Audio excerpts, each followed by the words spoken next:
আজ শুরু হচ্ছে বাজেট অধিবেশন। বিকেল 5:30টায় স্পিকার শিরিন শারমিন চৌধুরীর সভাপতিত্বে 2015-16 অর্থ বছরে বাজেট অধিবেশন শুরু হবে। অধিবেশন শুরুর আগে বিকেল 4টায় কার্য উপদেষ্টা কমিটির বৈঠক হওয়ার কথা রয়েছে, যেখানে সংসদ উপনেতা প্রধানমন্ত্রী শেখ হাসিনা ছাড়াও থাকবেন বিরোধী দলীয় নেতা এবং সিনিয়র সংসদ সদস্যরা। চূড়ান্ত হবে বাজেট অধিবেশনে আলোচনার সময়সূচি। তবে এরই মধ্যে বিভিন্ন গণমাধ্যমে প্রকাশিত সংবাদে বলা হয়েছে, আসছে 4 জুন অর্থমন্ত্রী আবুল মাল আব্দুল মুহিত বাজেট ঘোষণা করবেন, আর 30 জুন প্রস্তাবিত সেই বাজেট পাশ হবে।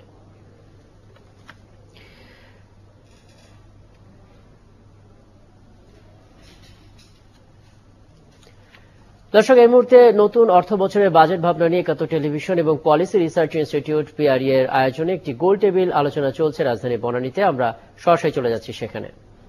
These are very important এই জায়গাটা ডক্টর জাহিদ সাত্তার, বিশেষ করে producers, politicians and the power quarter সব তো এক, সুতরাং who will see the consumers interest দেওয়ার কোনো জায়গা নেই।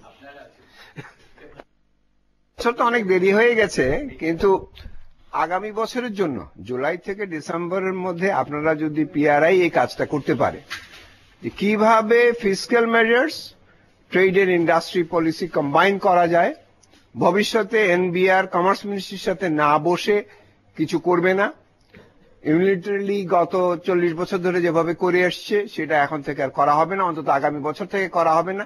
এইটুকু যদি আপনারা করতে পারেন জুলাই টু ডিসেম্বর, এবং আগামী বছরে যদি আমরা এর ফল পাই, তাহলে পিআরআই একটা ভালো কাজ করবে।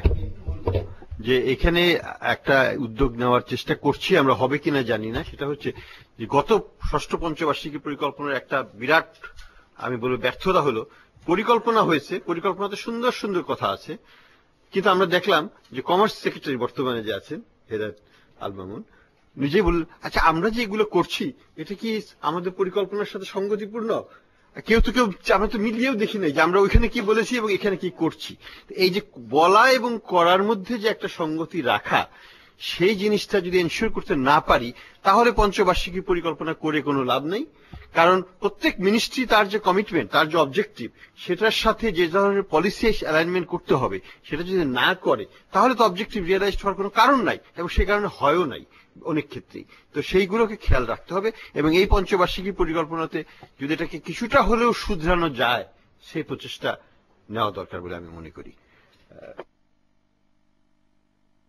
আমরা এখন আমাদের পরবর্তী আলোচ্য বিষয়ে চলে যাই, সেটা হচ্ছে ব্যয় বিষয়ক আলোচনা।